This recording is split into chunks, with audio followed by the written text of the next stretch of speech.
Hi everyone.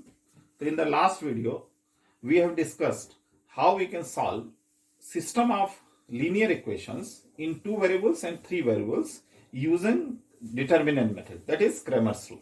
This is for two variables. This is for three variables. So today we will solve some problems based on that. The first problem is that find k for which system of equation x plus 3y minus 2 is equal to 0 and kx plus 2y minus 5 is equal to 0 has unique solution. So here is the solution for two variables system. So it has a unique solution when delta is not equal to 0. That I have discussed in my last video. You can refer there. So delta, what is the value of delta here? So delta is nothing but determinant of coefficient of x and y. That is 1, k, 3 and 2. And this value comes 2 minus 3k. तो क्या होना चाहिए? यही delta की value. तो delta can not be equal to 0 means 2 minus 3k must not equal to 0 means k is must not equal to 3 by 2. So k belongs to R excluding 3 by 2. This is our answer. 3 by 2 point will not be included in this value of k. तो second question है find m for which system of equation 3x plus my is equal to m and 2x minus 5y is equal to 20 has a solution for x greater than 0 and y greater than 0 means positive solutions हो इस equation के m की उस value को हमको find out करना है. तो ये भी टू वेरिएबल्स का सिस्टम है. तो what's is solution? x is equal to delta 1 by delta, y is equal to minus delta 2 by delta. This is its solution. So I should write down first delta 1. तो delta 1 is nothing but x के coefficient को छोड़ के बाकी coefficients का determinant. That is m minus 5 and you should transpose it here means left hand side. So minus m and minus 20. This is delta 1. What about delta 2? Delta 2 is leaving the coefficients of y and taking the coefficient of x and constant term. So what will value? 3, 2, minus m and minus 20. And what about delta? Delta is equal to coefficient of xy means 3, 2, m and minus 5. So let us calculate. तो delta 1 is equal to क्या हो जाएगा? Minus 20m minus 5m and this is equal to minus 25m. This is the value of delta 1. What about delta 2? Delta 2 is equal to minus 60 plus 2m and this is equal to 2m minus 30. This is delta 2. And what about delta? Delta is equal to minus 15 minus 2m and this is equal to minus 2m plus 15. What about solutions? Solutions will be x is equal to delta 1 by delta means x की value आएगी 25m minus minus cancel हो जाएगा divide by 2m plus 15. And what about y value? Y value will be minus delta 2 means this divided by this value क्या आ जाएगी? 2m minus 30 and divided by 2m plus 50. तो सबसे पहला काम क्या होना चाहिए कि यूनिक सोल्यूशन भी हो सकता है, इनफाइनाइट सोल्यूशन भी हो सकता है. बोल रहा है हैज ए सोल्यूशन. तो उसके लिए कंडीशन क्या होनी चाहिए? Delta must not equal to 0. पहली कंडीशन तो यही होनी चाहिए that we should meet. Delta is not equal to 0. This condition we should meet. तो delta is not equal to 0 means what? m cannot be equal to minus 15 by 2. तो अब number line से minus 15 by 2 ये गायब हो गया. Means minus 15 by 2 तक का तो नंबर चलेगा और minus 15 by 2 के आगे का भी नंबर चलेगा, लेकिन this number must be missing. This is first condition for getting a solution. May be unique and may be infinite solutions. Correct. दूसरा कंडीशन क्या दिया? x greater than 0, y greater than 0. That also we should apply here. तो x is greater than 0 and y is greater than 0. What we'll get? तो critical point of this function is minus 15 by 2 and 0. This is critical points of this function. Monotonicity concept you should understand, correct? So if m is greater than 0, this is positive, hence here it is negative and here it is positive.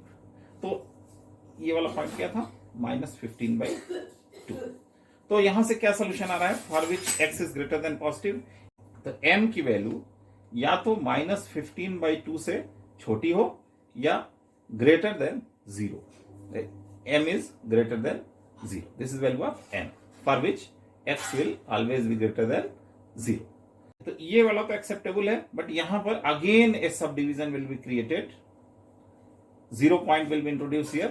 तो ये portion we will not accept. Only number line above 0 will be considered here. Now again one more condition must be met, that is y must be greater than 0. तो इसका यदि critical point खींचेंगे तो again we will get critical point minus 15 by 2 and 30. तो 30 से बड़ा ये value positive है तो यहां पे नेगेटिव होगा, यहां पे नेगेटिव होगा. तो again if y is greater than 0, the range of m comes, एक तो या तो m must be less than minus 15 by 2 होना चाहिए या फिर m must be greater than 30 होना चाहिए. तो अब चूंकि दोनों ही होना, हमको x भी ग्रेटर देन 0 होना चाहिए, y भी ग्रेटर देन 0 होना चाहिए, तो इन दोनों का जो कॉमन सोल्यूशन होगा वो होगा m must be less than minus 15 by 2 और m must be greater than 30. तो 30 से बड़ा होना चाहिए, माइनस 15 by 2 से छोटा होना चाहिए. This is the condition what m must meet to satisfy the criteria desired in the question.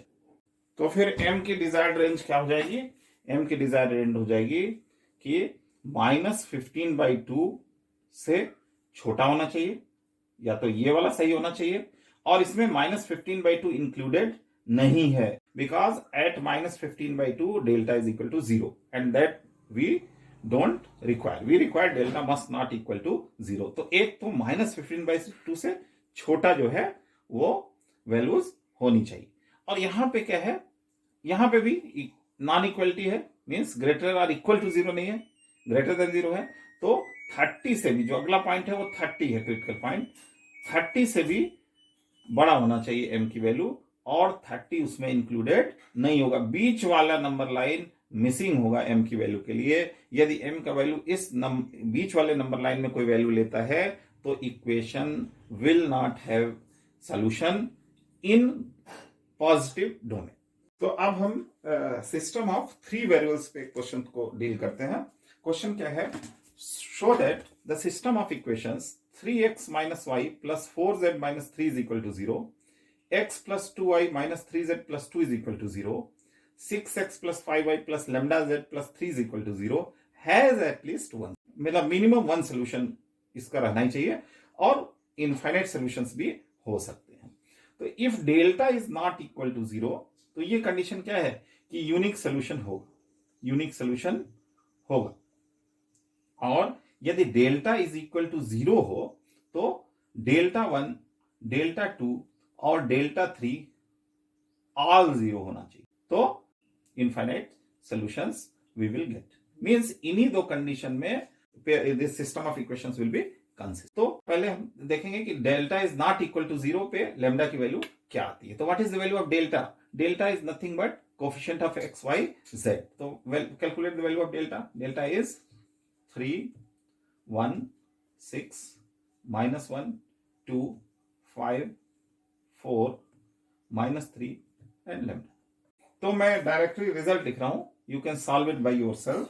The value will come 7 lambda plus. तो हमको प्रूफ क्या करना है कि लैम्डा के सारी वैल्यूज के लिए this system of equation have a solution.